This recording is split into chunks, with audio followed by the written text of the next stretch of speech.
people will be issued a visa under express entry.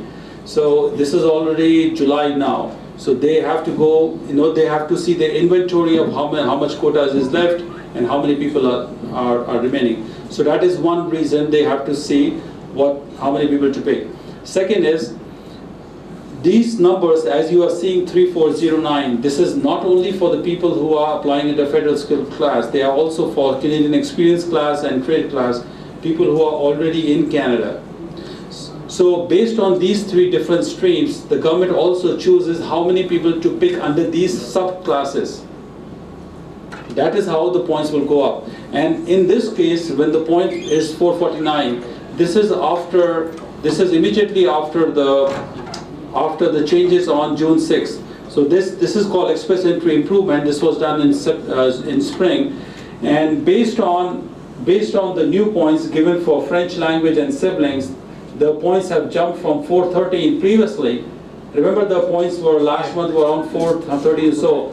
As you see, and people were thinking that the points will go down now from 413 to 400 or so, and immediately because of the jump is based on this. Because a lot of people who had claimed points for French and brothers or sisters in Canada, they got a jump of literally about 30 points right there, more than 30 points. That is high. But I don't anticipate. I hope that answers my question. Any question about it? When we talk about siblings, does it mean like a patient? Citizen of Canada. So one more question. National occupancy list, Yes. How? Good question.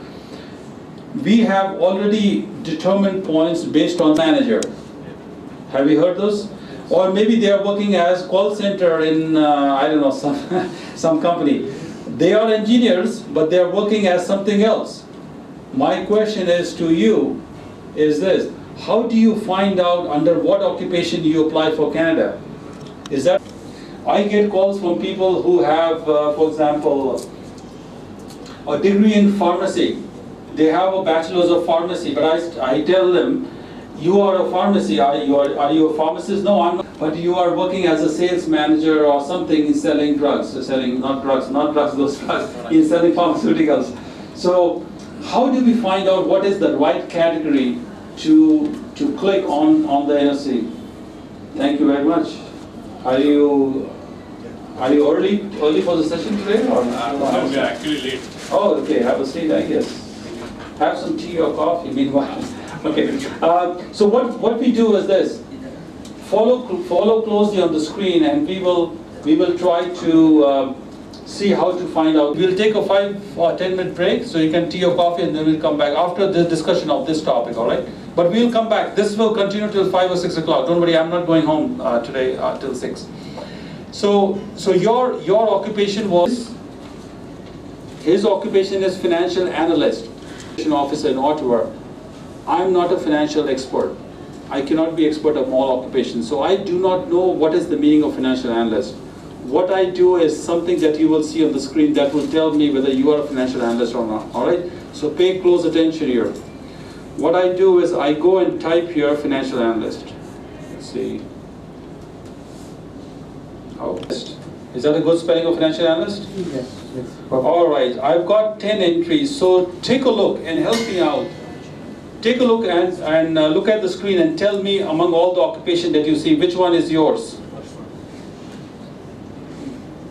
212. I thought you said financial analyst is this. You are a finance and insurance office worker? Yes. Okay, let's take a look. Let's take a look and analyze and compare. All right. So this is a very important. Oh, I don't want to open a new page here. Okay, supervisor, a new tab right here. All right. What we will do is, this is the official Government of Canada website, which gives the categories of all occupations. According to the Canadian definition, this is what I mean by finance, insurance, office worker.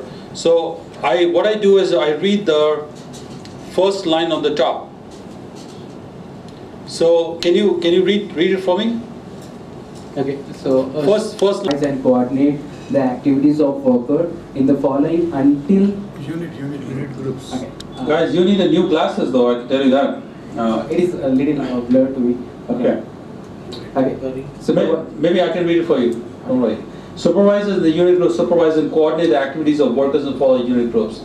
Now, are you doing this job right now in your company? Are you supervising and coordinating the activities of other workers? And it will be rejected. So tell me what you do. I think the fourth option, it is collective actually. That is- It's collective of supervisors, and it represents all the finance and Okay. insurance office clerks. Okay, let's take a look at this again one more time, the lease statement. So There are many categories. there are many categories anyway. So what the second test is this. Take a look at the main duty. Yes. Are you sure you do 4 or 5? Which one? No, when you say, resolve working related problems and prepare submit progress and other reports, yeah, I do that. But here the thing is that when we say about supervising, there is not a team, but I take care of all the reports and. The word supervisor is something else. That means you have employees consultant, if you don't know yourself, to help them determine the right occupation profile so that they don't waste your time and money. Many consultants have no idea what to do, and they are promising you, they are giving you flowery statements that we will get your visa done. But unless they are knowledgeable and skilled in doing this, they will waste your time. So that was my thing. All right. So let's take about 5 to 10 minute break, and we'll resume. Meanwhile, you can have some coffee, something, maybe wash and break. We'll come back again. We will continue from there. And I'm here till 6 o'clock. Nobody will leave the room for home until they have all questions answered by me personally. All right. Thank you very much. In Canada, already working now, then there's a second option open to you, which is called a Canadian Experience class. And the Canadian Experience class requires only 1 year experience in the past 3, and then you will get more points for working there. Plus, there are additional benefits on the English requirement for that class is even less than 6. That means if you are working as a cook or a chef or some having a Canadian experience. Yeah, I got it, but I have seen much here. I've seen a class We'll go where there. 3 years experience carries the points 12, and 4 to 8 years experience carries the points of 50. That was for, we are confusing between the entry point and the ranking system. Remember, the entry system requires 67 points just to enter the gate. This is a gate. To enter the gate, I need 67 points. We'll decide who will get the visa. The points are different for experience and education and other things to enter the gate. Those are different inside for ranking. That's a little thing. So I think I'll give you one more example. Maybe I'll show you right here. Let's see on the screen.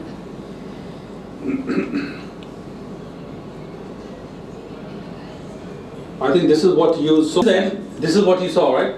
This is the entry level points in getting inside the room. So if you have 6 years experience, then it's 50 out of 67. But when it comes to ranking, 6 years is not needed. 3 years is enough to get the max out. That's what it is. So it is under the same category from 3 years to 10 years. We'll get the same points. Yes, you got the same points. Whether you have 10 years experience or 3 years experience, as far as ranking is concerned. Yeah, I hope that's clear to many other people though, all right? So, now meanwhile, you can ask me questions, all right? So if you have questions, raise up your hand just like this, and then we can understand those questions. I have So- one last question. Yes. One of our friends, and we saw that he's not qualified yet. Yes. So I think the details which we put over there, these are the best or the good things which we put, like masters and 6 points in language. These are the good things, good points he's secured, but still is not qualified. I know. So the other thing is we are missing over there is a job offer, letter from Canadian employer. Yes. So if we add that point, that marks to our application, so an offer letter from the employer from Canada, if we add that point, maybe we get the required points which are there. I will tell you. if you have a job offer, all you have to do is so many consultants and lawyers and other people trying to sell you a job offer. There's a lot of scandal and corruption going on in India and other countries where people are selling you, saying to you, I will give you a job offer if you give this money. Have you heard? Yeah. Am I right? Am I on a different planet? I think you must have encountered a lot of friends and other people they're talking about. So the job offer immediately puts 50 points, minimum points to your ranking. So his ranking was 350 or 384 or whatever. Immediately job offer puts 50 points for a lower class job, 50 points only. And if the job is senior level, like general manager or managing director, that means 200 points. So that is why people are trolling on the jobs and saying that I will keep. I know a lot of clients who are telling me that some consultants, I don't know who these consultants are, some consultants are offering a job for 20 lakh, 30 lakh or 50 lakhs. Have you heard? Some consultants are promising to candidates that they will give you a job, but those are bogus jobs. They are not real jobs. They are trying to make money. Look, I'm not here telling you to go and a lot of malpractices are on the Google, on the internet. The given from the job offer is that will make a difference between you getting the visa or not. That's why they are offering you, selling you these for money, which is not good. All right? So possibility from your end that No, you will be offering us the job. Not from my end. Not from my end. I am a ICCRC registered consultant based in Canada. I am bound by a rigid code of conduct in what can I do or what can I not do. My job is to Canada or a tourist visa or work visa or some other visa. If there's a problem, then your visa will be cancelled and there will be some kind of appeal. I do all those kind of things. I help people who are in complex problems. That means we practice law. I'm not a broker selling jobs. And I must warn you that anybody who is selling jobs, they are doing illegal activity, because a job can only be offered by the employer in Canada, not by any middleman or consultant sitting in Hyderabad or New Delhi or Bombay or somewhere. Nobody can offer jobs like this. I always tell people there are 4 questions I need to ask them. If you come to me, if I am an applicant and if somebody comes to me and saying, I will offer you a job, I will ask them 4 questions, and that is my test. Maybe you should remember these 4 questions or write down these questions. Number 1, who is offering this job? Is the company directly offering this job or some broker or middleman? Then I'm willing to talk. If the broker is offering the job, then I will disconnect the phone and sorry, I'm not talking to you. Or no broker can offer a job on behalf of a second party. Number 1 question, all right? So who's offering? Second, if it is the company who's offering the job, then I need to ask the company, Mr. General Manager, can you give me the job offer that I can read and understand? They need to give a job offer, right? Without the job offer, how can I get a job? The job offer requires a detailed description of duties, wages and everything. Plus it requires my signature.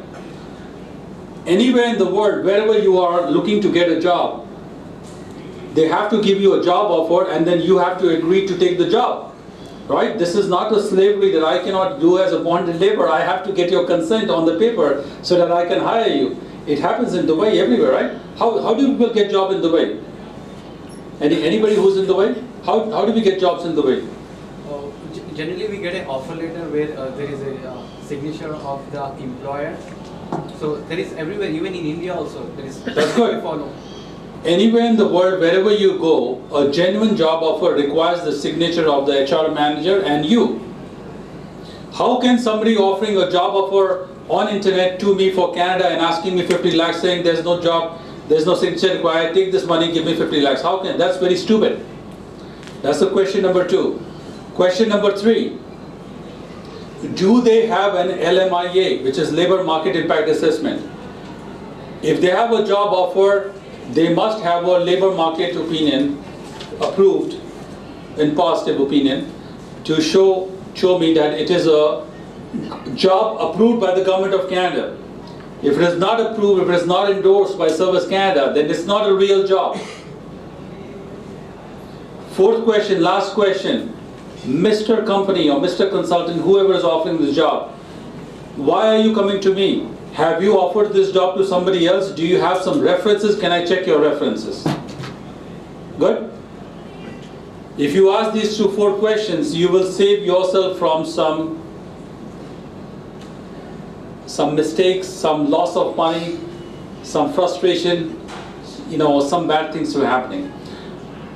So that is what I want to say. And coming back to your question, no, I'm not into a job arranging business. I am into practice of law business. That's what I do. That's my profession is.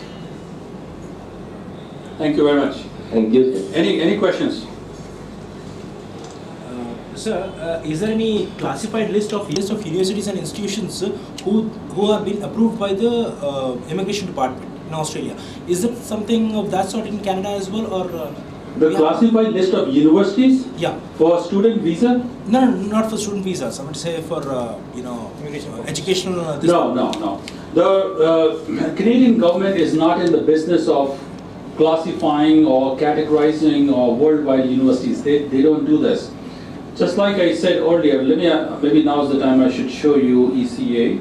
Credential assessment is a process by which, let me just show the, yeah. Education credential assessment is a function essential to express entry that has been given as an outsourced contract to 4 or 5 different private companies in Canada.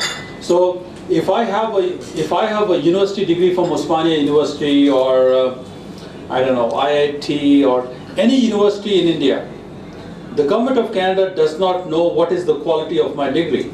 Can you imagine if I have an MBA from IIM Ahmedabad, right? IIM Ahmedabad, or if I have an MBA from Sikkim Manipal University, they are both MBAs, right? I mean, who cares? How does the Canadian visa officer know what is MBA, this MBA, what is better or not? There's no question of whether they are accredited, recognized, something. They all look like good MBA. Just to avoid all this confusion. And can you imagine, there are 3 people. One has from Sikkim Manipal, second has from IIM Ahmedabad, and the third person has for MBA from Harvard. They're all MBA. What is the difference? They're all same degree, same 23 points, everything. So the government of Canada has come with a clever solution. They say, okay, we don't want to get into the business of categorizing and classifying and then analyzing something. We will give this job to somebody else. And those somebody else are called ECA organizations, and I will show you on the screen. So just like you see on the screen, I'm sorry, everybody needs an ECA who's applying from overseas. Now the ECA can be done. How does the ECA work? ECA will be done by CIC designated organization, which is right here. Thank you. So CIC designates these organizations, and I will show you what are these companies. There are 1, 2, 3, 4, 5, 6. There are 6 companies, private companies, whom have to be contacted by, you have to contact these companies from here. They will decide what is the value of your degree. That means, I will give you some more example. Sometimes you have a bachelor's degree from, 4-year bachelor's degree, engineering degree from some university in India. You think that you have a bachelor's degree, but when you send your mark sheets and syllabus and curriculum and all those things to one of those agencies in Canada, sometimes based on their criteria, they will say, no. You may have a bachelor's degree, but according to Canada, we cannot give you the marks for bachelor's because your bachelor's is not equal to the bachelor's in Canada. Are you with me? Right. So they will downgrade your thing to less level and you will get less points. Same thing can happen with master's degree. If I have a master's degree from I don't know, think of some university like, for lack of, I'm not saying Bihar or UP or something, for lack of some better, if I have a master's of, I don't know, master's of political science from, take a name of some university, Osmania as of now. No, Osmania will be very good. Huh? Aligarh is also very good. If I have a master's in political science from University in Bulandshahr, there's a university in Bulandshahr, I don't know. There's some university. All right, I have a master's in political science from some university somewhere in India. When I send to credential organizations here, they will say, okay, no. You have a master's degree, but we cannot give you points accordingly. All right. More questions. So we have seen a snapshot of who will become an IS officer. I want them to be an IS officer, but do they necessarily will get the cut? Do they get selected? I don't think so. It all depends on competition and other factors. So everybody will not get the express entry visa. You have to meet a certain criteria, and unfortunately, we have seen the criteria, so that's what we have to do. My question is this. If somebody is interested to go to Canada, and if they do not make the cut for express entry, what do we do? Do you have any question? I don't want you to fall asleep. Just ask me any questions. Somebody.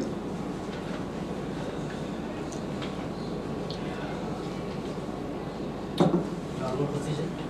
Huh? It's like normal procedure instead of express entry? Doing, Yes. You have to, of course. I mean, if you stretch an elastic, you can stretch an elastic to a certain point. After that, it will break. I mean, there's no way you can keep 3-4 reasons, and I will give you a summary. When you go to become a student, you can also work at the same time and earn money. Let me just ask you this. How much does it cost in India? 5 lakhs? No, not 5 lakhs. Get admission at No, private university, not IIT or not in a private university. Depend on faculty to faculty. Yeah, minimum 5 lakhs? Yeah, that's This is just the tuition fee and not the cost of hostel and books and residence and other things? capitation. Huh? It's capitation. If you say like a donation, you only have to follow that. How much is the donation? This 5 lakhs. Oh, 5 lakhs. Yeah, then the normal fees. So 5 lakhs is a donation, No. and then 5 lakhs is the tuition fees. Yeah, capitation. And donations come down to 10, 12. 10 lakhs. 10 lakhs. Okay, so typically we are looking at between 10 lakhs or so, 15 lakhs or so for getting a degree. All right. It will be shocking for you to know it is cheaper to study in Canada than in India. Are you not surprised? It is cheaper to study the same degree and same program, general degree, not like medicine, not like high, MBBS. Engineering.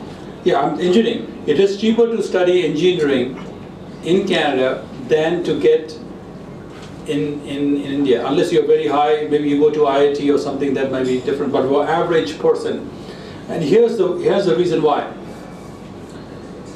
Number one, you don't have to pay the fees in Canada all at one upfront. You can pay the fees every month or every semester. That's one thing. Second, once you are a student in Canada, you can also work at the same time. That means you are working and earning money. Can you do this in Hyderabad? Of course you can work, but how much money can you earn? Typically, an Indian student will make about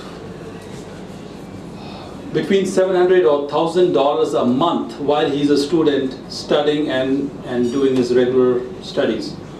So he may have taken $15,000 or $20,000 from here, transferred to Canada to study, but now he is also working and making money every month. That's a big advantage than maybe studying here.